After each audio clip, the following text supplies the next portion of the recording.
Hey, welcome back. So I just finished Pinocchio, and that will be the stop motion. Let me see if I can get this right. Guillermo del Toro. Oh, why did I do that?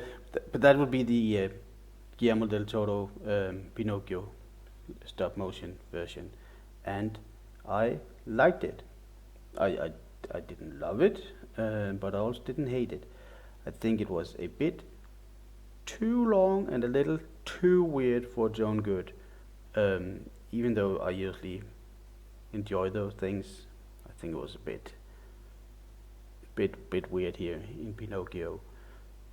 But it looks great. The animation. I think it took like 15 years. There's an amazing behind the scenes half an hour thing on Netflix. I recommend you watch that as well.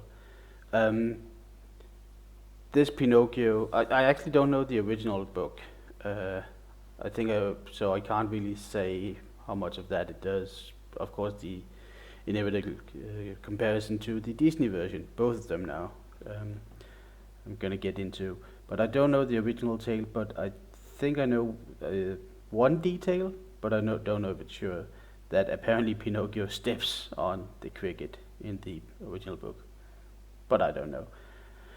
Um, but this Pinocchio, besides for all the visual, um, is quite different. It's different enough to be its own thing to justify why would you tell Pinocchio again.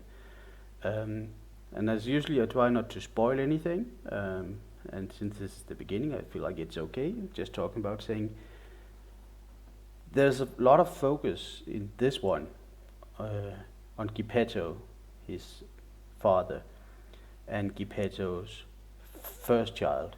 I think none of the Disney versions mention the child. They just go like, "Oh, Geppetto always wanted a son."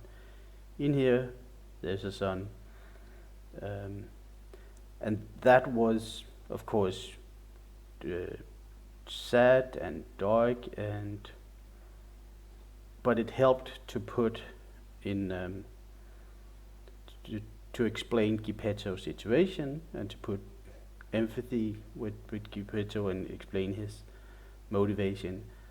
And it also helps you understand that this movie is dark. Things happen. It goes places. It's not like dark, but uh, yeah, you have this first son, and at some point we run into some fascism. The good old school, honest to God, I suppose, fascism. Um, so that's in there. There's also it took me a little while because the Pinocchio is a lot more naive um, and innocent in the beginning, and it also means that he's a little bit annoying. So you need to get past that if you feel like I did. I was a little bit like, ah, yeah, we get it. He has 1,000 questions. He doesn't understand anything. He gets into trouble. The other kids tease him. He like when he discovers hot chocolate, and of course it's nice.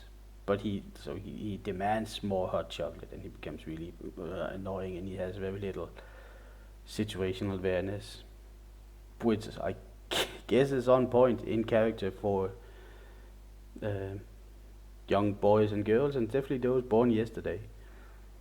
So, so there's a darker shade throughout this movie,